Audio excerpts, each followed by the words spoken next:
आज 13 दिसंबर 2025 है और JNBST 2026 का आज क्लास 6 का एग्ज़ाम था। इसमें कुल 80 प्रश्न होते हैं, जिसमें से 40 क्वेश्चन रीजनिंग से होता है। 40 क्वेश्चन में 20 क्वेश्चन मैथ और 20 क्वेश्चन हिंदी से होता है। हिंदी में 20 क्वेश्चन में 5-5 क्वेश्चन होता है, जिसमें 5 क्वेश्चन में एक गद्यांश होता है। इस तरह से टोटल 4 गद्यांश होते हैं, यानी कि 4 अनुच्छेद होते हैं।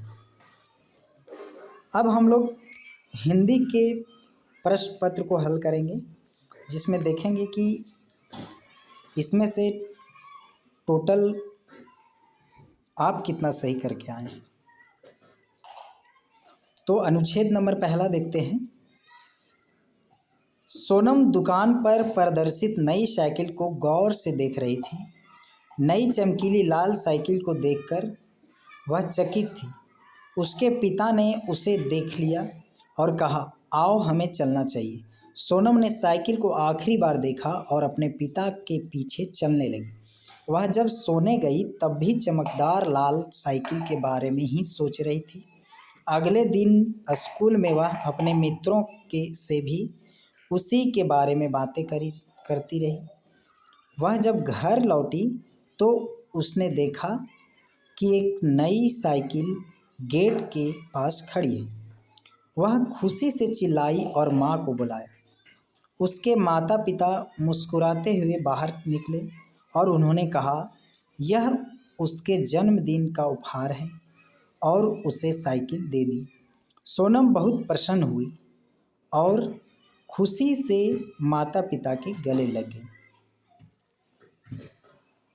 अब हम लोग इसका प्रश्न एक एक करके देखते हैं। तो 61 नंबर प्रश्न है कि सोनम अपने डैश के साथ दुकान गई। तो सोनम किसके साथ दुकान गई थी? तो यहाँ पर ऑप्शन नंबर बी हो जाएगा कि वो अपने पिताजी के साथ दुकान गई थी।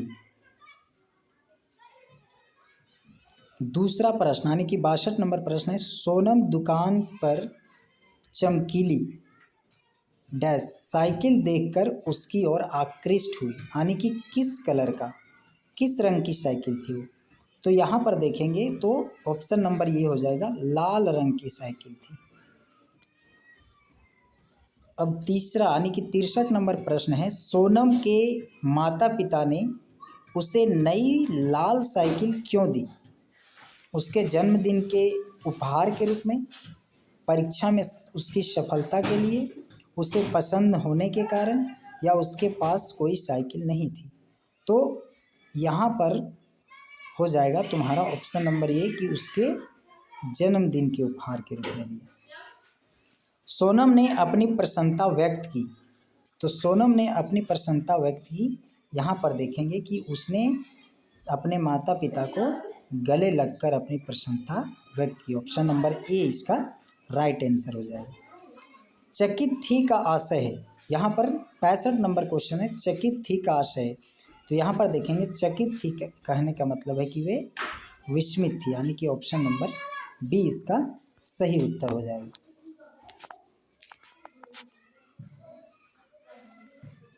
अब हम लोग इसका दूसरा अनुच्छेद देखते हैं। अनुच्छेद है, आज विशाल पांडा केवल मध्य चीन के बांस के जंगलों में और थोड़ी संख्या में तिब्बत में पाए जाते हैं। बांस के वनों से उन्हें भोजन, शरण और सुरक्षा प्राप्त होती है। विशाल पांडा अपना अधिकांश समय बांस के जंगलों में घूमने में और बांस की कोपलें को चबाने में व्यतीत करते हैं, क्योंकि वे केवल बांस की कोपलें को ही खाते हैं, वे भी अधिक मात्रा में, इसलिए उनके लिए पर्याप्त भोजन सदा नहीं मिलता। बहुत अधिक शिकार किए जाने और उनके प्राकृतिक निवास स्थानों के नष्ट होने से वह सुंदर पशु विलोपन का सामना कर रहे हैं।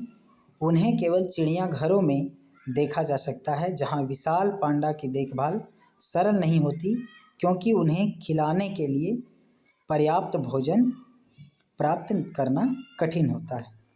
अब यहाँ पर इसका कुछ प्रश्न देखते हैं हम लोग। प्रश्न नंबर 66 है कि किसी चिड़ियाघर में विशाल पांडा की देखभाल कठिन क्यों है। तो यहाँ पर हम लोग देखेंगे कि उनके लिए पर्याप्त भोजन मिलना कठिन है, यानी कि इसका ऑप्शन नंबर सी हो जाएगा। ऑप्शन नंबर सी हो जाएगा इसका राइट आंसर। अब यहाँ पर देखेंगे विशाल पांडा का मुख्य भोजन क्या है। तो यहाँ पर इसका बी नंबर हो जाएगा कि बांस की कोपलें। 68 नंबर प्रश्न है कि यह सुंदर पशु विलुप्त क्यों हो रहे हैं। तो यहाँ पर हम लोग देख सकते हैं इसका बी नंबर उत्तर होगा कि अधिक शिकार करने और उसके प्राकृतिक निवास उजाड़ने के कारण।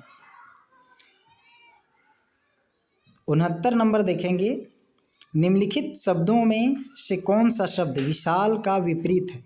विपरीत मतलब क्या होता है, उल्टा। तो यहाँ पर बड़ा, विस्तृत, लंबा, ये क्या है, ये समानार्थी शब्द लग रहे हैं। तो ऑप्शन नंबर सी इसका हो जाएगा लघु हो जाएगा। क्या हो जाएगा, लघु। चलिए अब हम लोग 70 नंबर देखते हैं। चिड़ियाघर वह स्थान है जहाँ, चिड़ियाघर में क्या होता है, पशु पक्षियों को बाड़ों और पिंजरों में रखा जाता है। तो इसका ऑप्शन नंबर डी सही हो जाएगा। चलिए अभी तक हम लोग देख चुके हैं 2 अनुच्छेद। अब तीसरा अनुच्छेद में आते हैं।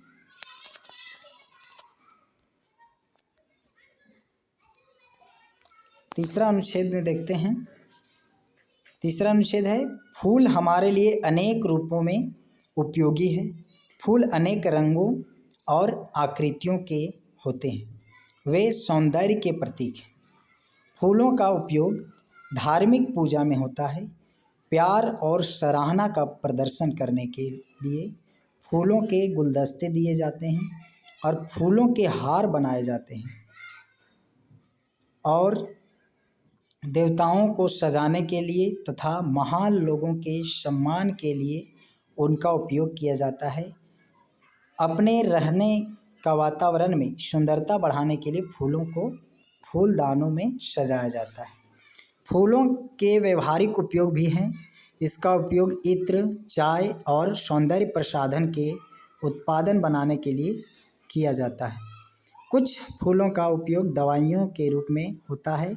संक्षेप में फूल महत्वपूर्ण है क्योंकि शरीर और मन पर उनका सकारात्मक प्रभाव पड़ता है। तो यहाँ पर 71 नंबर, अब ऑप्शन हम लोग क्वेश्चन देखते हैं कि 71 नंबर में है फूल हमारे लिए अनेक रूपों में क्या है, उपयोगी है। इसका बी नंबर सही उत्तर हो जाएगा। फूल डैश मिलते हैं, फूल मिलते हैं अनेक रंगों और आकृतियों में फूल मिलते हैं। फूलों का व्यवहारिक उपयोग क्या है, तो यहाँ पर देखेंगे 73 नंबर है कि फूलों के व्यवहारिक उपयोग हैं। तो ऑप्शन नंबर ये, यानी कि चाय, इत्र और सौंदर्य प्रसाधन बनाना। डैश फूलों का उपयोग दवाइयाँ बनाने में होता है। तो यहाँ पर क्या होगा, ऑप्शन नंबर बी कि कुछ फूलों का उपयोग जो है वो दवाइयाँ बनाने के लिए भी होता है। अब यहाँ पर देखेंगे प्रभाव शब्द का अर्थ है। तो इसका ऑप्शन नंबर बी हो जाएगा। प्रभाव शब्द का अर्थ है असर। अब हम लोग देखते हैं चौथा अनुच्छेद।